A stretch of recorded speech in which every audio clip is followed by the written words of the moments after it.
Chennai super கிங்ஸுக்கும் Rajasthan ராயல்ஸுக்கும் நேற்று match நடந்துச்சு. So இந்த மேட்ச்சில் ஜெயிச்சே ஆகணுங்கிற கட்டாயத்தில் சென்னை சூப்பர் கிங்ஸ் விளாண்டாங்க. சென்னையில் இந்த ஐபிஎல்ல இதான் last match, league match. So இதை தவிர பிளே ஆஃப் இருக்குது, செகண்ட் குவாலிஃபயரும் ஃபைனலும் இருக்குது. பட் அதுக்கு நம்ம வருவோமா அப்படிங்கிறது ஒரு சந்தேகம் தான். ஏன்னா இந்த மேட்ச்சையே ரொம்ப தடுமாறி தான் ஜெயித்தாங்க. ராஜஸ்தானை நல்லா பவுலிங் போட்டு சுருக்கிட்டாங்க. சிமர்ஜித் சிங் சூப்பராக போட்டார், 3 விக்கெட் எடுத்தார். 3 விக்கெட்டுமே பெரிய விக்கெட்டு. எஸ்எஸ்வி ஜெய்ஸ்வால் அண்டு பட்லர்லாம் ஆரம்பத்திலே கழட்டிட்டார். ஸோ பவர் பிளேயில் பெருசாக அடிக்க விடலை, நல்லா பவுலிங் போட்டாங்க சிஎஸ்கே.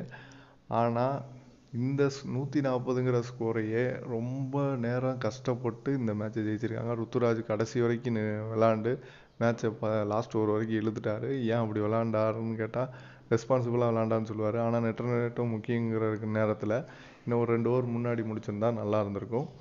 ஸோ அதை தாண்டி டீமில் பார்த்திங்கன்னா நம்ம டீமில் எல்லா பேட்ஸ்மேனும் வராங்க, அவுட் ஆகிட்டு போயிட்டே இருந்தாங்க. ரொம்ப கட்டையை வச்சு விளையாடிட்டு இருந்தாங்க. பட் இருந்தாலும் சிவம் துபே வந்தார். அஸ்வின் ஒரே ஓவரில் 16 ரன் அடித்தனால மேட்ச் கொஞ்சம் ஈஸியாக இருந்துச்சு. இல்லைனா இன்னும் டஃப்பாக இருக்கும்.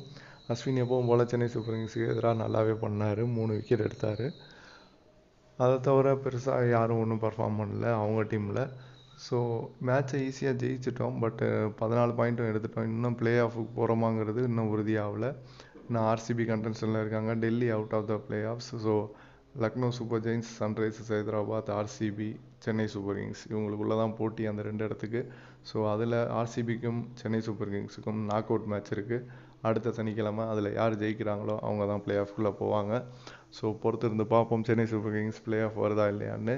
இதான் நீங்கள் நம்ம சேனலுக்கு ஃபஸ்ட் டைம் வரீங்கன்னா மறக்காமல் சப்ஸ்கிரைப் பண்ணுங்கள், லைக் பண்ணுங்கள், ஷேர் பண்ணுங்கள், கமெண்ட் பண்ணுங்கள். தேங்க்யூ.